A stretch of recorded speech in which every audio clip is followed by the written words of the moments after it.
வணக்கம் தோழா.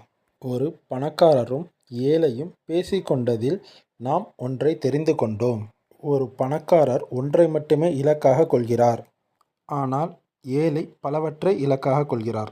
முதலில் ஒரு பணக்காரரின் வீடு மிகச் சிறியதாக இருக்கும். கார் மிகச் சிறியதாக இருக்கும். ஆனால் ஒரு ஏழை இஎம்ஐ வாங்கி மிகப்பெரிய வீட்டை கட்டுகிறான். அதுபோலவே இஎம்ஐயில் காரும் வாங்குகிறான்.